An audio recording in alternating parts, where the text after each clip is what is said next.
নমস্কার বন্ধুরা, আজ বানাবো পনির পাতুরি। তাহলে শুরু করা যাক। আমি হাফ নারকেল কুড়ে নিয়েছি। কোরানো নারকেল দিয়ে কাজু, কিশমিশ, পোস্ত, 2 চামচ, কাঁচা লঙ্কা আর সর্ষে বাটা জল দিয়ে এটাকে ভালো করে একটা পেস্ট বানিয়ে নেব। এই যে দানা দানা হয়েছে, এটা আরেকটু জল দিয়ে আরেকটু মিহি করে পেস্ট বানিয়ে নিলাম। হয়ে গেছে।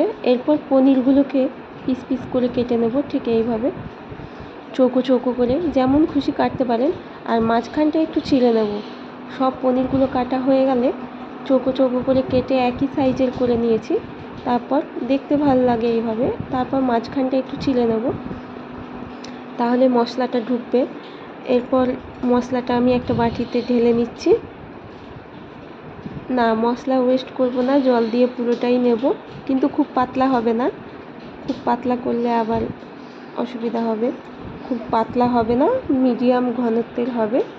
সাথে একটু তেল দিয়ে নেব। পুরো মশলাটা ভালো করে ধুয়ে বাটিতে নিয়ে নিচ্ছি। তারপর একটু কাঁচা সর্ষের তেল দিয়ে দেবো। সর্ষের তেল ছাড়া এই রান্নাটা তো মোটেই হবে না। সর্ষের তেল দেব, দিয়ে ভালো করে এটা মিশিয়ে নেব। হাত দিয়ে ভালো করে একটু ভালো করে ফেটিয়ে নেওয়ার মতন ভালো করে মিশিয়ে নেব।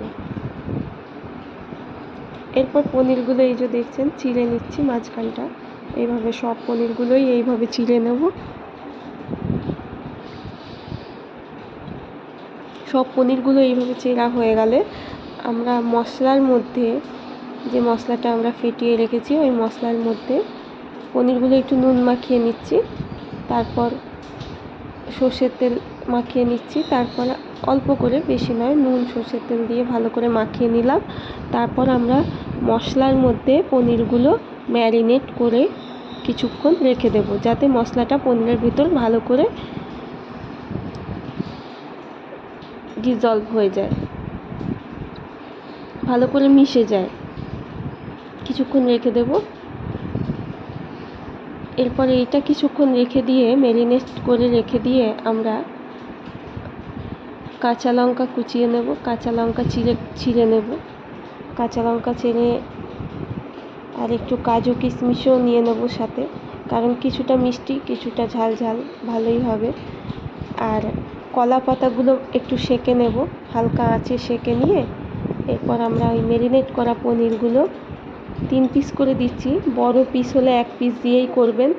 আমি যেহেতু ছোটো ছোটো পিস করেছি, 3 পিস করে মশলা দিয়ে, ওপর থেকে মশলা দিয়ে, তার উপরে চেরা কাঁচা লঙ্কা অথবা গোটা কাঁচা লঙ্কা, আমি গোটা দিয়েছি, কিছুটা চিড়েছিলাম, কিছুটা গোটা রেখেছিলাম, দিয়ে একটু সর্ষের তেল ছড়িয়ে দেব।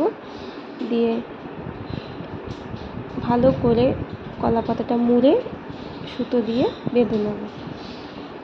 তো বাঁধা কমপ্লিট হয়ে গেছে। এইভাবে সবগুলোই করে নেব। অনেকগুলো পনির, সবগুলোই একটা একটা করে করে নেব। কিছুটা বললাম কাজু কিশমিশ দিয়েও করব, ছেলের জন্য একটু মিষ্টি মিষ্টি করতে হয়। এমনিও সর্ষে বাটা, পোস্ত বাটায় নুন, পরিমাণ মতো নুন, চিনি দেওয়া আছে। আর ঝালটা আপনাদের স্বাদ অনুযায়ী আপনারা নেবেন, যেরকম ঝাল খেতে পছন্দ করেন সেই অনুপাতে নেবেন। দিয়ে এইভাবে সবগুলোই আস্তে আস্তে করে বেঁধে নেব, কলা পাতা মুড়িয়ে। দিয়ে ননস্টিকের তাওয়াটা গরম করতে দিয়েছি। এটা হালকা তেল দিয়ে 2 চামচ, যেহেতু বড় চামচের হাফ চামচ দিয়েছি, ছোটো চামচ হলে 2 চামচ তেল দিয়ে এটাকে ভালো করে কড়াটায় বুলিয়ে নিয়ে, তারপর আমরা আস্তে আস্তে কড়াটা গরম হলে আমরা পনিরের এইটা ছেড়ে দেব। পনির পাতুরিটা ছেড়ে দিয়ে ওপর থেকে ঢাকা দিয়ে দেব।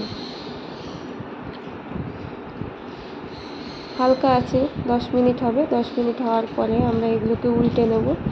উল্টে নিলে দেখবেন কালারটা চেঞ্জ হয়ে গেছে, কলা পাতার কালারটা চেঞ্জ হয়েছে, এবং ভিতর থেকেও ওটা সিদ্ধ হয়ে আসবে। আমি পরে আরেকটা ছোটো দিয়েছিলাম, ওইটা হতে একটু দেরি হবে। আর যে দুটো প্রথমে দিয়েছিলাম ওই দুটো দেখেন হয়ে গেছে মোটামুটি।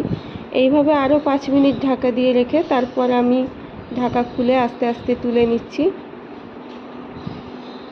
এরপর প্রভুর গোবিন্দের সেবায় এটা নিবেদন করব। গোবিন্দকে ভোগ লাগিয়ে তারপরে পনির পাতুরি গোবিন্দকে ভোগ লাগিয়ে তারপরে এটা আমরা প্রসাদ পাবো। হরে কৃষ্ণ।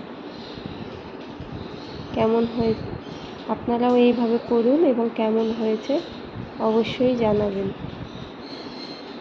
ভালো লাগলে একটা লাইক এবং চ্যানেলটা সাবস্ক্রাইব করে দেবেন, যাতে নিত্য নতুন রান্নার ভিডিও আপনাদের সাথে শেয়ার করতে পারি খুব সহজে এবং খুব কম সময়ে কিভাবে সুন্দর সুন্দর নিরামিষ রান্না করা যায়, তার জন্য আমার চ্যানেলটা অবশ্যই সাবস্ক্রাইব করুন। হরে কৃষ্ণ। রাধে রাধে। সমস্ত বন্ধুদের জয় গোবিন্দ। এখন গোবিন্দর সেবা দিয়ে তারপরে আমরা এটা প্রসাদ পাবো। ভালো থাকবেন, সুস্থ থাকবেন।